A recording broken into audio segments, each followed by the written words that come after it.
Hi everyone, ఈ వీడియోలో నేను మాట్లాడే విషయాలు మీకు కొంచెం బాధాకరంగాను అండ్ మీరు కొంచెం అప్సెట్ అయ్యే విధంగాను ఉంటాయన్నమాట. సో ఎందుకంటే ఇప్పటివరకు మీకు ఈ యొక్క బీటెక్ కాలేజ్, సో ఏవైతే మీరు ఎంసెట్ త్రోగా మీరు జాయిన్ అయ్యే బీటెక్ కాలేజ్ ఉంటాయి, ఈ యొక్క కాలేజ్ సంబంధించిన రియాలిటీ అండ్ అసలు బీటెక్ లైఫ్ అంటే ఏ విధంగా ఉంటుంది అండ్ ఈ యొక్క ఇంజనీరింగ్ కాలేజ్ ఒక స్టూడెంట్ని ఏ విధంగా ట్రీట్ చేసే అండ్ ఇప్పుడు నువ్వు చదవబోయే ఏదైతే కాలేజ్ ఉందో ఆ యొక్క కాలేజ్ నీకు 4 years తర్వాత నీకు జాబ్ అనేది ఇస్తుందా లేదా, ఈ యొక్క కంప్లీట్ డీటెయిల్స్ అండ్ ఫ్యాక్ట్స్ అనేది నేనైతే నీకు చెప్పబోతున్నాను అనమాట. సో నేను మాట్లాడేది ప్రతిదీ ఫ్యాక్టే ఉంటుంది కాబట్టి మీకు కొంచెం ఇప్పటివరకు మీకు ఈ యొక్క ఫ్యాక్ట్స్ అనేది తెలియదు కాబట్టి మీకు కొంచెం అప్సెట్ అవ్వడానికి ఛాన్స్ అనేది ఉంటుంది అనమాట. Anyhow, hello guys, welcome back to Pavan's కూడా. సో మనం చూసుకుంటే ఇప్పుడు ఎవరైతే ఇంటర్మీడియట్ స్టూడెంట్స్ ఉన్నారో జస్ట్ పాస్ అవుట్ అయ్యి మీరు ఎంసెట్ ఎగ్జామ్ రాసి ఇంకా నెక్స్ట్ బీటెక్ కాలేజ్లో జాయిన్ అవ్వచ్చు అని చిల్ అవుతున్నారు కదా.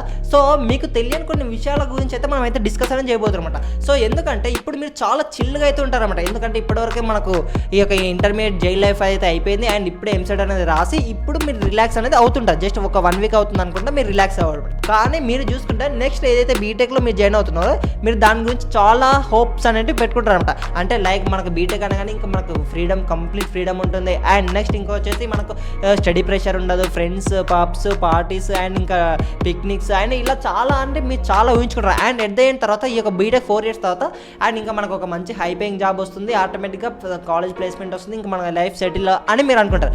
బట్ మీరు అనుకునే ఈ యొక్క విషయాలు ఏవి కూడా బీటెక్లో జరగవు. అఫ్కోర్స్ మీరు బీటెక్లో ఫ్రెండ్స్తో ఎంజాయ్ చేస్తారు, ట్రిప్స్ ఇలాంటివి అన్నీ ఉంటాయి. బట్ ఏదైతే నువ్వు ఈ యొక్క 4 years తర్వాత ప్లేస్మెంట్ వస్తుంది, జాబ్ వస్తుంది, మంచి శాలరీ వస్తుంది అని అనుకుంటావు కదా, సో ఇది మాత్రం జరగదని పని అనమాట. ఎందుకంటే ఇప్పుడు చూసుకుంటే నువ్వు ఏదైతే బీటెక్లో జాయిన్ అవుతున్నావో ఈ యొక్క బీటెక్ కాలేజ్లో పరిస్థితి అనేది చాలా ఘోరంగా అయితే ఉంటుంది అనమాట. అండ్ బయట జాబ్ మార్కెట్ చూసుకుంటే ఆ యొక్క జాబ్ మార్కెట్లో ఏదైతే స్కిల్స్ అవసరమో అండ్ ఆ యొక్క స్కిల్స్కి అండ్ ఈ యొక్క బీటెక్లో నువ్వు ఏదైతే స్కిల్స్ నేర్చుకుంటున్నావో దీనికి అస్సలు కూడా మ్యాచ్ అనేది అవ్వదన్నమాట. సో నువ్వు ఏదైతే బీటెక్ కాలేజ్, నువ్వు టాప్ 10 కాలేజ్లో జాయిన్ అయినా, నువ్వు టాప్ 15 కాలేజ్లో జాయిన్ అయినా, టాప్ 100 కాలేజ్ జాయిన్ అయినా, ఏ కాలేజ్లో జాయిన్ అయినా అన్ని కాలేజ్లో సిచ్యువేషన్ అనేది ఒకేలాగా ఉందన్నమాట. ఎందుకు ఈ విధంగా ఉందంటే ఈ యొక్క కాలేజ్లో ఏదైతే కరికులం ఉందో ఇది లాస్ట్ ఒక 15 to 20 years back of curriculum and అదే సిలబస్ని వాడుతున్నాం అనమాట. అండ్ ఇప్పుడు మనం చూసుకుంటే ఇప్పుడు టెక్నాలజీ అనేది టూ అడ్వాన్స్డ్ అయిపోయింది అండ్ ఈ యొక్క టెక్నాలజీ ఏ విధంగా ఉందంటే ఎప్పటికప్పుడు చేంజ్ అవుతూనే ఉందన్నమాట. అండ్ ఈ యొక్క మారుతున్న టెక్నాలజీకి అండ్ మనం నేర్చుకునే స్కిల్స్కి ఎటువంటి సంబంధం అనేది ఉండదు. అలాంటప్పుడు మనం అసలు ఏదో అవుట్డేటెడ్ సిలబస్ నేర్చుకుంటే మనకు జాబ్స్ అనేవి ఏ విధంగా వస్తాయి? నేను చెప్పేది నిజం అనమాట. ఎందుకంటే I'm in my BTech 3rd year 2nd semester, అంటే ఆల్మోస్ట్ 3rd year కూడా అయిపోయింది. సో నా యొక్క 3 years ఆఫ్ ఎక్స్పీరియన్స్, నేను నా యొక్క సీనియర్స్ని చూశాను అండ్ ఇంకా ఎవరైతే పాస్డ్ అవుట్ అయ్యారో వాళ్ళందరినీ చూశాను. సో వాళ్ళందరూ ప్లేస్మెంట్స్ ఏ విధంగా ప్లేస్ అయ్యారు, లేదు ఇంకా అప్కమింగ్ జూనియర్స్ ఎవరైతే రీసెంట్గా లాస్ట్ 2 yearsలో జాయిన్ అయ్యారో వాళ్ళు అసలు జాయిన్ అయిన తర్వాత వాళ్ళేమనుకున్నారు అండ్ ఇన్ఫ్యాక్ట్ నేనేమనుకున్నాను. సో ఇవన్నీ కలిపి నేనైతే మీకు రియాలిటీ అని చెప్పబోతున్నాను అనమాట. ఎందుకంటే మీరు ఏమీ తెలియకుండా మీరు డైరెక్ట్గా బీటెక్ కాలేజ్ జాయిన్ అవుతే చాలామంది అప్సెట్ కావడానికి చాలా రీజన్ అడుగుతున్నమాట. సో చాలా ప్రతి ఒక్కరికి ఉండేదే, ఎందుకంటే ఇంటర్మీడియట్ అయిపోయింది కాబట్టి చాలా హ్యాపీగా ఉండేది. ఇన్ఫ్యాక్ట్ మేము కూడా ఇప్పుడు ఏవైతే బీటెక్లో ఉన్నాం మేము కూడా మీలాగానే చాలా హ్యాపీగా ఉండేవాళ్ళనమాట. ఎందుకంటే బీటెక్గా జాయిన్ అవ్వచ్చు అది ఇది అని అనుకుంటాం. బట్ ఒక్కసారి జాయిన్ అయిన తర్వాత నువ్వే అనుకుంటా, అరే ఎందుకు జాయిన్ అయ్యాం రా బాబు బీటెక్లో, ఒక్కసారి ఆలోచించేది ఉండేది కదా అని అనుకుంటాం అనమాట. సో నేను చెప్పేది కాదు, సో నీకు తెలిసిన వాళ్ళు ఎవరైతే ఉంటున్నారో, సో ఇప్పుడు ఎవరైతే కరెంట్ బీటెక్ చేస్తున్నారో అంటే 2nd year 3rd year 4th yearలో ఉంటారు కదా, సో వాళ్ళని అడిగి నువ్వు తెలుసు అంటే ఇప్పుడు బీటెక్ కాలేజ్లో సిచ్యువేషన్ అనేది ఏ విధంగా ఉంది అండ్ ఈ యొక్క బీటెక్ నేను చేస్తే నాకు 4 years తర్వాత నాకు ఒక ప్లేస్మెంట్ అనేది వస్తుందా, అంటే జాబ్ అనేది వస్తుందా అండ్ అట్లీస్ట్ మినిమం ప్యాకేజ్ అనేది వస్తుందా రాదా, అసలు ఏ విధంగా ఉంది, అసలు ఎటువంటి కోర్స్ తీసుకోవాలి, ఎటువంటి టెక్నాలజీ వైపు వెళ్ళాలి, ఎటువంటి స్కిల్స్ నేర్చుకోవాలి, ఈ విధంగా నువ్వు కంప్లీట్గా ఆలోచించాలన్నమాట. సో అది కాకుండా ఎవడో ఫ్యామిలీ మెంబర్ చెప్పాడు, రిలేటివ్స్ చెప్పాడు అండ్ ఇంకా కజిన్స్ జాయిన్ అయ్యారు అండ్ లేదు ఇంకా ఏదో టైంపాస్కి బీటెక్ చదువుతున్నావు అంటే నువ్వు ఏదో టైంపాస్కి జాయిన్ అవుతానంటే ఓకే, బట్ లేదు నాకు ఇందులోనే నేను చదవాలి, నేను ఇదేదో జాబ్ తెచ్చుకోవాలి అని అనుకుంటే నువ్వు ఆలోచించి జాయిన్ అవ్వనమాట. ఎందుకంటే ఇప్పుడు బయట జాబ్ మార్కెట్ అనేది చాలా క్రిటికల్ ఉంది. సో ఎవ్రీథింగ్ ఏఐ అయిపోయిందంట. సో ఏఐ అనేది ఏం చేస్తుందంటే ఒక వెబ్సైట్ తయారు చేయాలంటే ఒక మినిమం ఒక 2 to 3 వెబ్ డెవలపర్స్ ఒక 3 to 4 days మినిమం కూర్చొని దాన్ని మీద వర్క్ చేస్తే ఒక వెబ్సైట్ అనేది ఒక స్మాల్ వెబ్సైట్ అనేది బిల్డ్ అవుతుంది.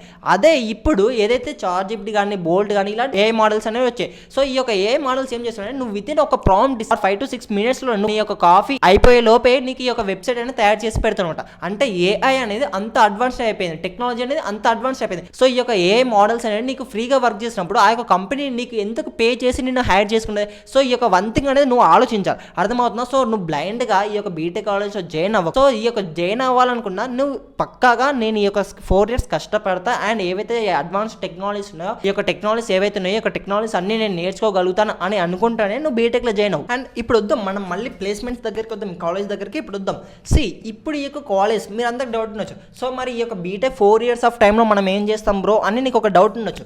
నేను చెప్పాను ఈ యొక్క బీటెక్ 4 yearsలో అసలు అంటే నార్మల్గా ప్రతి బీటెక్ స్టూడెంట్ ఏం చేస్తాడని చెప్పాను. సో ఇప్పుడు ఫస్ట్ ఇయర్లో ఉంటాం. సో ఈ యొక్క ఫస్ట్ ఇయర్లోకి వెళ్ళగానే నీకు ఆ యొక్క అట్మాస్ఫియర్ అంతా కొత్తగా అనిపించి ఒక కొత్త వన్ month బాగానే అనిపిస్తుంది. ఆ తర్వాత అప్పుడు నీకు అసలైన బీటెక్ అంటే ఏందో అర్థమవుతుందన్నమాట. ఇప్పుడు ఈ యొక్క బీటెక్ కాలేజ్ అనేది ఏ విధంగా ఉంటాయంటే నీకు ఫస్ట్ ఇయర్లో ఉన్నప్పుడు ఓన్లీ నీకు కొంచెం ఏవైతే సిలబస్ ఉన్నాయో ఈ యొక్క సిలబస్ అన్నీ కూడా ఇంటర్మీడియట్ రిలేటెడ్ ఉంటాయి కాబట్టి ఓకే బాగానే చెప్తున్నారు అని అనిపిస్తుంది. బట్ ఎప్పుడైతే నువ్వు సెకండ్ ఇయర్కి వచ్చేసావో నీకు ఒకవేళ నువ్వు నీ యొక్క బ్రాంచ్ని బట్టి నీకు కోర్ సబ్జెక్ట్స్ అనేవి వస్తాయి అనమాట. సో నువ్వు ఒకవేళ సిఎస్సిలో ఉంటే సిఎస్సికి సంబంధించిన అన్ని కోర్ సబ్జెక్ట్స్ అనేవి సెకండ్ ఇయర్ నుంచి స్టార్ట్ అవుతాయి. అండ్ నువ్వు ఒకవేళ ఈసీఈ మెకానికల్ ఉంటే సెకండ్ ఇయర్ నుంచి ఈ యొక్క మెకానికల్ సంబంధించిన కోర్ సబ్జెక్ట్స్ అనేవి స్టార్ట్ అవుతాయి. అండ్ ఫస్ట్ ఇయర్లో అందరికి ప్రతి ఒక్కరికి కామన్ సబ్జెక్ట్స్ అయితే ఉంటాయన్నమాట. ఫస్ట్ ఇయర్లో ఉన్నప్పుడు అందరికీ బాగానే చెప్తున్నారు కదా మంచిగానే ఉంది అని అనుకుంటావు. బట్ ఎప్పుడైతే నువ్వు సెకండ్ ఇయర్కి వచ్చావో అప్పుడు అర్థమవుతుంది అనమాట. అంటే వాళ్ళు ఏదైతే కోర్స్ కాన్సెప్ట్ అనేది చెప్తున్నారో ఆ యొక్క కోర్ కాన్సెప్ట్ అనేది అసలు నీకు ఏమీ అర్థం కాకపోవడం ఛాన్స్ కూడా ఉంటుంది అనమాట. ఎందుకంటే ఎవరైతే నీకు ఫ్యాకల్టీ టీచ్ చేస్తున్నారో సో వాళ్ళు కూడా నీకు అప్ టు డేట్ నీకు అసలు నువ్వు నేర్చుకున్నావా నీకు చెప్పాలి, పర్టికులర్గా స్టూడెంట్కి నేర్పించాలి అనే ఒక కాన్సెప్ట్ తోటి ఎవరు చెప్పారనమాట. బీటెక్లో వాళ్ళు వచ్చామా చెప్పామా క్లాసెస్ చెప్పామా అటెండ్ తీసుకున్నామా వెళ్ళిపోయామా అండ్ ఇంకా స్టూడెంట్స్ అయితే ఇంకా మనం స్లిప్స్ పెట్టి పాస్ అయ్యామా అండ్ ఇంతవరకే ఉంటుందన్నమాట. అర్థమవుతుందా. సో ఇలాంటి ఒక కరికులంలో నువ్వు నీ యొక్క టెక్నాలజీ కానీ ఈ యొక్క దీనికి అడాప్ట్ కావడానికి ఛాన్స్ అనేది ఉండదన్నమాట. ఎందుకంటే మోస్ట్ ఆఫ్ ద స్టూడెంట్స్ అంతెందుకు నేనే నా యొక్క బీటెక్ ఫస్ట్ ఇయర్లో ఉన్నప్పుడు సిజిపిఏ పైన ఎక్కువ ఫోకస్ అనేది చేసేది. డూ యూ నో దట్ నేను 98% ఆఫ్ అటెండెన్స్ అనేది ఫస్ట్ ఇయర్లో మెయింటైన్ చేశాను. అండ్ దానివల్ల నేను ఇంకా రెగ్యులర్ కాలేజ్కి వెళ్ళి నోట్స్ మెయింటైన్ చేసుకుని అంతా చేస్తే నాకు 9.8 సిజిపిఏ అనేది ఫస్ట్ ఇయర్లో వచ్చింది. బట్ ఎప్పుడైతే నేను సెకండ్ ఇయర్కి వెళ్ళానో నేను 65-70% ఆఫ్ అటెండెన్స్ మాత్రమే నేను మెయింటైన్ చేశాను అనుకుంటే. ఎందుకంటే 98% ఆఫ్ అటెండెన్స్ నుంచి 65% ఆఫ్ అటెండెన్స్కి నేను ఎందుకు తగ్గానంటే సో నాకు సెకండ్ ఇయర్కి వచ్చాక నాకు రియాలిటీ అనేది అర్థమైంది. ఎందుకంటే సిజిపిఏ ఉంటే అండ్ రెగ్యులర్గా అటెండెన్స్ మెయింటైన్ చేస్తే జాబ్స్ అనేటివి రావు. జాబ్కి కావాల్సిన ఏంటివి స్కిల్స్ అనమాట. అర్థమవుతా. ఈ యొక్క స్కిల్స్ అనేవి కాలేజ్ అనేది నేర్పించదు. కాలేజ్ ఏం నేర్పిస్తుంది, నువ్వు రెగ్యులర్గా కాలేజ్కి వెళ్ళాలి అండ్ నువ్వు వాళ్ళ క్లాస్ చెప్పినా క్లాస్ చెప్పకపోయినా 6 to 7 hours అనేది నువ్వు కాలేజ్లో టైం పాస్ అనేది చేయాలి అండ్ ఇంటికి రావాలి. సో దీన్ని బట్టి నీకేమైతుంది ఒక డే మొత్తం నువ్వు కాలేజ్కి మార్నింగ్ లేవాలి, కాలేజ్కి రెడీ అవ్వాలి, అప్పటివరకే 8 to 9 o'clock అయిపోతుంది అండ్ 9కి కాలేజ్కి వెళ్ళి అండ్ మళ్ళీ రిటర్న్ ఇంటికి వచ్చేవరకు 5 to 6 అవుతుంది. మళ్ళీ నువ్వు ఫ్రెష్ అప్ అయ్యి ఇంకా స్నాక్స్ డిన్నర్ అనే వరకు ఇంకా డే మొత్తం ఇందుకు అయిపోతుంది అనమాట. అర్థమవుతుందా. సో నువ్వు మినిమం 75% 65% అటెండెన్స్ అనేది మెయింటైన్ చేస్తూ ఇంకా ఏదైతే నీకు టైం ఉంటుందో ఈ యొక్క టైం అనేది స్కిల్స్ అనేవి ఇంకా ఇంప్రూవ్ చేసుకొని నువ్వు అనేది ఫోకస్ అనేది చేయాలి. అలా కాదు నేను రెగ్యులర్గా కాలేజ్కి వెళ్తే నేను అక్కడనే వాళ్ళు చెప్పేది వింటా అంటే వాళ్ళు ఏం చెప్పారు బ్రో నేను చెప్తున్నాను కదా. సో లాస్ట్ ఒక 3 years ఆఫ్ నుంచి నేను చూస్తున్నాను కదా. సో నేను ఒక్కనే కాదు ఎవరైతే బీటెక్లో ఉన్నారో వాళ్ళందరికీ తెలుసు అనమాట. సో నువ్వు ఎన్ని రోజులు కాలేజ్కి వెళ్ళినా నువ్వు మళ్ళీ వచ్చి చదివేది యూట్యూబ్లోనే. అర్థమవుతుందా. సో నువ్వు రెగ్యులర్గా క్లాసెస్ విన్నా వాళ్ళు చెప్పేది నీకు అర్థం కాదు, మళ్ళీ నువ్వు వచ్చి వన్ డే బ్యాటింగ్ అనేది యూట్యూబ్లో చూస్తావు. అర్థమవుతుందా. అంటే సెమిస్టర్కి ఒక 1 day మ్యాక్స్ టు మ్యాక్స్ ఒక 1 day ముందు కూర్చుంటే నీకు సరిపోతుంది అండ్ రిమైనింగ్ టైం మొత్తం నువ్వు స్కిల్స్ పైన ఫోకస్ అనేది చేయాలి. సో ఇప్పుడు నువ్వు అనుకుంటావు సరే బ్రో ఇప్పుడు అంతా ఓకే నువ్వు అంతా బాగానే చెప్తున్నావు బట్ అసలు ఎటువంటి స్కిల్స్ పైన నువ్వు ఫోకస్ చేయాలి అని మీ అందరికీ ఒక డౌట్ అనేది ఉండొచ్చు. బీటెక్లో జాయిన్ అయిన ప్రతి స్టూడెంట్ ప్రతి ఒక్కరు బీటెక్ అనేది చేయాలి. ఎందుకంటే బీటెక్ చేస్తేనే అసలు నీకు ఈ యొక్క టెక్నాలజీస్ కానీ అండ్ ఇంకా నీకు ఈ యొక్క బీటెక్ స్టేజ్లో నీ యొక్క మైండ్ అనేది నీకు అన్ని దానిపైన అవగాహన అనేది పెరుగుతుంది. అర్థమవుతుందా. సో ప్రతి దానిపైన నీకు ఒక మైండ్ ఎబిలిటీ అనేది వస్తుంది అండ్ నీకు ఈ యొక్క బయట సిచ్యువేషన్ అనేది ఏ విధంగా ఉందో నీకు అర్థం అనేది అవుతుంది. కానీ ఈ యొక్క బీటెక్ నువ్వు చేస్తున్నప్పుడే నువ్వు సైడ్ హజిల్ పైన కూడా ఫోకస్ అనేది చేయాలి. అర్థమవుతుందా. సైడ్ హజిల్ అంటే ఏంటంటే ఇప్పుడు నువ్వు సిఎస్సిలో ఉన్నావు, అదర్వైజ్ నువ్వు ఏదైనా బ్రాంచ్ చేసుకో, నాట్ ఓన్లీ సిఎస్సి వేరే బ్రాంచ్లో కూడా ఉన్నావు. సో ఈ యొక్క బ్రాంచ్లో ఉన్నప్పుడు నువ్వు ఏ బ్రాంచ్ నువ్వు బ్రాంచ్కి సంబంధించకుండా నీకంటే ఒక స్కిల్ అనేది ఉండాలి. అంటే సమాజంలో నిన్ను ఒకటి పర్టికులర్గా గుర్తించాలి అని నువ్వు ఫోకస్ అనేది చేయాలి. అంటే దాన్నే పర్సనల్ బ్రాండింగ్ అంటారు. సో ప్రతి ఒక్కరు పర్సనల్ బ్రాండింగ్ వైపు అనేది ఇప్పుడు నువ్వు ఫోకస్ అనేది చేయాల్సిన టైం అనమాట. పర్సనల్ బ్రాండింగ్ అంటే ఏంటంటే సింపుల్గా నీకు ఏదైతే స్కిల్ వచ్చో ఆ యొక్క స్కిల్ని 10 మందికి చూపించాలన్నమాట. అర్థమవుతుందా. నీకు మంచిగా కోడింగ్ అనేది వచ్చు అని అనుకో. సో ఆ యొక్క కోడింగ్ అనేది 10 మందికి యూట్యూబ్లో నేర్పియు. అర్థమవుతుందా. దీనివల్ల ఏమవుతుందంటే నీకంటూ ఒక పర్టికులర్ నెంబర్ ఆఫ్ ఆడియన్స్ అనేది వస్తారు అండ్ దానివల్ల నీకంటూ ఒక రెవెన్యూ అనేది జనరేట్ అవుతుంది. సో నీకంటూ ఒక సైడ్ ఇన్కమ్ లాగా నీకు ఇప్పుడు నుంచి స్టూడెంట్ లైఫ్ నుంచే నువ్వు ఎర్న్ చేసుకోవాలని స్టార్ట్ చేస్తావు. అర్థమవుతుందా? లేదు నీకు కోడింగ్ రాదు, నీకు మంచిగా వీడియో ఎడిటింగ్ వచ్చు, లేకపోతే నీకు మంచిగా ఏ అండ్ వెబ్సైట్స్ అనేది డెవలప్ అనేది చేయడానికి వచ్చు అనుకో. సో నువ్వు వాటిపైన చేయి, నువ్వు మంచిగా వెబ్సైట్స్ అనేది డెవలప్ చేసి నువ్వు ఏ విధంగా చేయాలి, ఒక వెబ్సైట్ని స్క్రాచ్ నుంచి ఏ విధంగా నువ్వు డెవలప్ చేయాలి, అండ్ ఏ విధంగా క్లయింట్స్ని ఫైండ్ అవుట్ చేయాలి, అండ్ ఏ విధంగా ఒక క్లయింట్కి మనం వెబ్సైట్ అనేది ఇవ్వాలి, అండ్ ఈ విధంగా నువ్వు ఒక యూట్యూబ్ వీడియో అనేది చేసి నువ్వు యూట్యూబ్లో అప్లోడ్ చేయి. లేదు అంటే నీకు ఇంకా వీడియో ఎడిటింగ్ అనేది నీకు వచ్చింది అనుకో. సో వీడియో ఎడిటింగ్ అనేది బేసిక్ స్క్రాచ్ నుంచి నువ్వు పబ్లిక్ అనేది నేర్పించు. అర్థమవుతుందో? సో నీకు ఏ స్కిల్ వచ్చినా సరే ఆ యొక్క స్కిల్ అనేది నువ్వు పబ్లిక్లో పెట్టు. Not only this video editing, ఇంకా గ్రాఫిక్ డిజైనింగ్ కానీ, థంబ్నెయిల్ ఎడిటింగ్ కానీ. ఇవన్నీ మీకు నార్మల్గా ఇప్పుడు మీకు తెలియదు కాబట్టి మీరేమనుకుంటారంటే ఇవన్నీ నార్మల్గా ఏదో వీడియో ఎడిటింగ్ అంటే ఏదో మన ఫంక్షన్స్లలో, మ్యారేజ్లలో వీడియో ఎడిటింగ్ అని అనుకుంటారు. బట్ వీడియో ఎడిటింగ్ అంటే ఇప్పుడు ఉన్న జనరేషన్ అది కాదు. వీడియో ఎడిటింగ్ అంటే ఇప్పుడు ప్రతి ఒక్కరు చూసుకుంటే యూట్యూబ్ అని, సోషల్ మీడియా అని, ఏదో ఇన్స్టాగ్రామ్ అని, ప్రతి ఒక్కరు ఏదో ఒకటి చేస్తూనే ఉన్నారన్నమాట. సో వీళ్ళందరికీ ఏంటంటే వీళ్ళకి టైం అనేది యాక్చువల్గా ఉండదు. ఎందుకంటే వీళ్ళ వేరే వర్క్ చేసుకుంటే ఈ యొక్క సోషల్ మీడియా అని చేస్తారు కాబట్టి సో వీళ్ళు ఎంతసేపు చేసినా కంటెంట్ చేద్దామనే వరకు ఉంటారు. వీళ్ళందరికీ కావాల్సింది మంచిగా రీచ్ అనేది రావాలి. మంచిగా రీచ్ అనేది రావాలంటే ఏం కావాలి? వీడియో అనేది మంచిగా ఎడిట్ కావాలి. సో ఇది నీకు పర్ఫెక్ట్ టైం అనమాట. నీ దగ్గర ఒక మంచి ల్యాప్టాప్ అనేది ఉంటే నువ్వు వీడియో ఎడిటింగ్ అనేది చేస్తే నువ్వు ల్యాక్స్లలో ఏం చేయొచ్చు. నీకు అర్థమవుతుందా? జాబ్ మార్కెట్ అనేది ఇప్పుడు ఎక్కడనో లేదు. ఇప్పుడు నువ్వు ఏదైతే స్కిల్స్ అనేది నువ్వు ఈ యొక్క 4 years బిల్డ్ చేసుకొని దానిపైన నువ్వు యొక్క ఫ్యూచర్ అనేది డిపెండ్ అవుతుంది. నువ్వు అనుకుంటావు వీడియో ఎడిటింగ్ చేస్తే ల్యాక్స్లో ఏం చేయొచ్చు అని. నిజం, ల్యాక్స్లలో ఏం చేసే వాళ్ళు ఉన్నారు. అర్థమవుతుందా? ఒక్క తమ్నెయిల్ డిజైనింగ్కి 2000, 3000 అంటే ఒక తమ్నెయిల్కి 2,000 to 3,000 చార్జ్ చేసే వాళ్ళు కూడా ఉన్నారు. అర్థమవుతుందా? ఒక లాంగ్ వీడియో ఎడిట్ చేస్తే 10,000 to 15,000 చార్జ్ చేసే వాళ్ళు ఉన్నారు. అర్థమవుతుందా? అంటే వీడియో ఎడిటింగ్ అనేది ఇప్పుడు ఫ్యూచర్ అవ్వబోతుంది. కంటెంట్ క్రియేషన్ అనేది ఇప్పుడు ఫ్యూచర్ అవ్వబోతుంది. సో నువ్వు కంటెంట్ క్రియేట్ చేయడం అనేది స్టార్ట్ చేయి. అర్థమవుతుందా? అప్పుడు నీకు ఈ యొక్క 4 years వరకు నీకు ఒక పర్సనల్ బ్రాండింగ్ అనేది బిల్డ్ అవుతుంది. సో ఈ యొక్క పర్సనల్ బ్రాండింగ్ అనేది బిల్డ్ అవుతే ఒకవేళ నువ్వు మంచి కోడింగ్ ఉన్నావు అనుకో, సో నువ్వు యొక్క కోడింగ్ అనేది కూడా నువ్వు యూట్యూబ్లో పెట్టి నువ్వు మనీ అనేది ఎర్న్ చేయొచ్చు. అర్థమవుతుందా? నువ్వు జాబ్ అనేది ఒక అల్టిమేట్, బట్ జాబ్తో పాటు నీకంటే ఒక సైడ్ హజిల్ అనేది ఉండాలి. అది ఏదైనా సరే. అర్థమవుతుందా? లేదు నీకు మంచి ఒక పబ్జీ కానీ, ఫ్రీ ఫైర్ కానీ ఇలాంటివి ఆడడానికి వచ్చు, నువ్వు బాగా ఆడతావు అనుకో.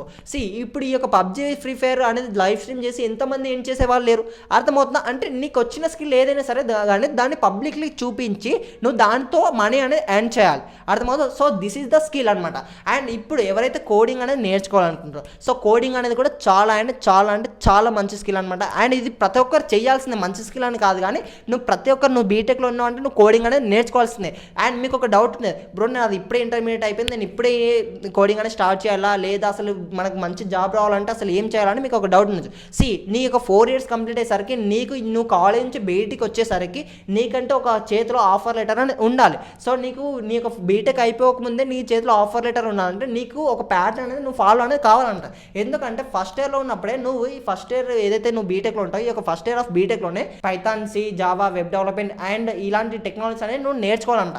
అండ్ సెకండ్ ఇయర్లో నువ్వు ఇంటర్న్షిప్ అనేది చేయాలి. అండ్ థర్డ్ ఇయర్లో నువ్వు ప్రాజెక్ట్స్ అనేది బిల్డ్ చేయాలంట. అర్థమవుతుందా? అండ్ సో 3 years నువ్వు ఇలాంటివి అన్ని చేసుకుంటూ వస్తే నీకు 4th yearలో జాబ్ అనేది పక్కాగా వస్తుంది అనమాట. అర్థమవుతుందా? కానీ మీకు అందరికీ డౌట్ రావచ్చు, సో మన కాలేజ్లో నేర్పిస్తారు కదా, మనం బయట నేర్చుకోవాలా కోడింగ్ అని, ఇవన్నీ మీకు ఎందుకంటే బిగినర్స్ కాబట్టి ఇప్పుడు ఇంటర్మీడియట్ అయిపోయింది కాబట్టి మీకు చాలా డౌట్స్ అనేవి ఉంటాయి. కాలేజ్లో సి, జావా, పైథాన్ అనేది నేర్పిస్తారు. బట్ వాళ్ళు నేర్పించేది ఎంతవరకు ఉంటుంది? బేసిక్ లెవెల్ వరకు ఉంటుంది.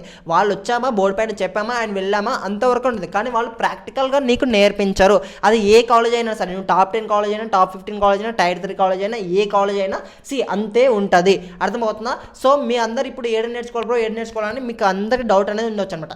ఇప్పుడు మనం ఏదైతే ఇంకా అప్కమింగ్ 2 daysలో నేనైతే మన యొక్క ఛానల్లో పైథాన్ కోర్స్ అనేది లాంచ్ చేస్తున్నాను, విచ్ ఈ స్టార్టింగ్ ఫ్రమ్ ద బేసిక్ 0 నుంచి హీరో వరకు. అంటే నీకు ఇప్పటివరకు అసలు కోడింగ్ అంటే ఏందో తెలియకపోయినా, అసలు నీ కోడింగ్ పైన ఎటువంటి నాలెడ్జ్ అనేది లేకపోయినా, అసలు కోడింగ్ అంటే నీకు ఏందో కూడా తెలీదు అనుకో.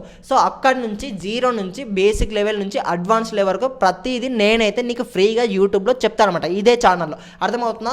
సో నువ్వు ఇంకా ఏదైతే సమ్మర్ ఏదో ఇంకా సమ్మర్ కూడా మనం టైంపాస్ చేసి ఇంకా నెక్స్ట్ ఇంకా ఏదైతే బీటెక్లో జాయిన్ అయినా నేర్చుకుందామంటే అది అవ్వదు. ఇప్పటి నుంచే నీకు ఒక ప్లాన్ అనేది ఉండాలి. నువ్వు ఈ యొక్క ఫస్ట్ ఇయర్లో ఇన్ని టెక్నాలజీస్ నేర్చుకోవాలంటే నువ్వు ఇప్పటి నుంచే స్టార్ట్ అనేది చేయాలి. ఎందుకంటే బయట ఇప్పుడు అయితే టెక్నాలజీస్ అనేది చాలా అడ్వాన్స్ అయిపోయినాయి. నువ్వు చాలా టెక్నాలజీస్ అనేది నేర్చుకోవాల్సి ఉంటుంది. అండ్ దానికి నువ్వు ఇంకా అందరిలాగా టైంపాస్ అంటే చేస్తా అంటే నీకు కుదరదు. నీకంటే ఒక పర్సనల్ పర్సనల్ బ్రాండింగ్ ఉండాలి. నీకంటూ 10 మందిలోకి వెళ్తే, నీ ఒక కాలేజ్లోకి వెళ్తే నిన్ను స్పెషల్గా రికగ్నైజ్ చేయాలంటే నువ్వు ఇప్పటి నుంచే కష్టపడడం స్టార్ట్ చేయాలి. నువ్వు రెగ్యులర్గా కంప్లీట్గా ఫుల్ డే వర్క్ చేయాల్సిన అవసరం లేదు. డైలీ మనది హాఫ్ అన్ అవర్ క్లాస్ అనేది ఉంటుంది అనమాట, ఫ్రీగా యూట్యూబ్లోనే. దానికి సంబంధించిన నోట్స్ ప్రతిదీ, ప్రాక్టీస్ ప్రాబ్లం, ప్రాజెక్ట్స్ ప్రతిదీ నేను నేర్పిస్తాను నీకు. సో నువ్వు చేయాల్సిన ఒకటే ఈ యొక్క వీడియోని లైక్ చేసి ఛానల్ సబ్స్క్రైబ్ చేసుకుని నెక్స్ట్ మనం ఏదైతే వీడియోస్ అనేవి పైథాన్ పైన చేస్తున్నామో అవన్నీ నీకైతే వస్తాయన్నమాట. అర్థమవుతుందా? నీకు పైథాన్ నేర్పించే బాధ్యత కంప్లీట్గా నాది. ఇది నేను తీసుకుంటాను అనమాట. అర్థమవుతుందా? నీకు రెగ్యులర్గా ఒక హాఫ్ అన్ అవర్ టు 1 అవర్ కూర్చుంటే విత్ ఇన్ ఈ యొక్క 1 మంత్ ఏదైతుందో ఈ యొక్క 1 మంత్లో నీకు పైథాన్ అనేది నేర్పిస్తాను నేను. అర్థమవుతుందా? నీ దగ్గర ల్యాప్టాప్ లేదు, ఇంకా ఇలా అనుకుంటే ల్యాప్టాప్ లేకపోయినా పర్లేదు, నీ దగ్గర మొబైల్ ఫోన్ ఉన్నా సరే మొబైల్లో కూడా పైథాన్ అనేది నేర్చుకోవచ్చు. Now coming to BTech college. ఈ యొక్క బీటెక్ కాలేజ్కి ఈ యొక్క 4 years ఆఫ్ టైంలో నువ్వు ఏదైతే 10 lakhs 20 lakhs ఫీజు అనేది కడుతున్నావో, ఈ యొక్క ఫీజు అనేది నువ్వు జస్ట్ ఆ యొక్క కాలేజ్ నుంచి డిగ్రీ తీసుకోవడానికి మాత్రమే నువ్వు కడుతున్నావు. నేను మళ్ళీ చెప్తున్నా. ఆ యొక్క కాలేజ్ ఇచ్చే డిగ్రీకి మాత్రమే నువ్వు ఫీజు అనేది పే చేస్తున్నావు. అంతకు మించి నువ్వు ఆ యొక్క కాలేజ్ నుంచి నువ్వు ఎటువంటి స్కిల్స్ అనేది నేర్చుకోవాలన్నమాట. అర్థమవుతుందా? నువ్వు కాలేజ్ పైన అసలు డిపెండ్ అవుతే నీకు మాత్రం అసలు జాబ్ అనేది రాదనమాట. కాలేజ్ పైన డిపెండ్ కాకుండా నువ్వు కూడా నీకు పర్సనల్ స్కిల్స్ అనేది నువ్వు పర్సనల్గా బిల్డ్ అనేది చేసుకోవాలి. ఒకటే నేను చెప్పబోతున్నాను అనమాట, నువ్వు కాలేజ్ పైన డిపెండ్ అనేది అవ్వద్దు, కాలేజ్ పైన హోప్స్ అనేది పెట్టుకోకు. అండ్ జస్ట్ ఆ యొక్క కాలేజ్ని అనేది యూజ్ చేసుకొని ఎటువంటి స్కిల్స్ అనేది నువ్వు నేర్చుకోవాలి, అండ్ ఎటువంటి బ్రాండ్ అనేది నువ్వు బిల్డ్ చేసుకోవాలి, అండ్ ఎటువైపు నువ్వు వెళ్ళాలి అనే ఒక్కదానిపైన నువ్వు ఫోకస్ అనేది చేయి. లేదు ఇంకా ఇంటర్మీడియట్ లాగా నేను కాలేజ్కి వెళ్ళి వస్తాను అంటే మనకు జాబ్స్ అనేవి రావన్నమాట. అర్థమవుతుందా? That's it for this video guys. And ఇంకా మీకు బీటెక్ సంబంధించిన ఎటువంటి డీటెయిల్స్ కావాలన్నా కింద కామెంట్ బాక్స్లో అయితే మెన్షన్ చేయండి, and I will be there to clarify your doubts. And that's it for this video. Thank you guys, and subscribe to Pavan scode for more videos.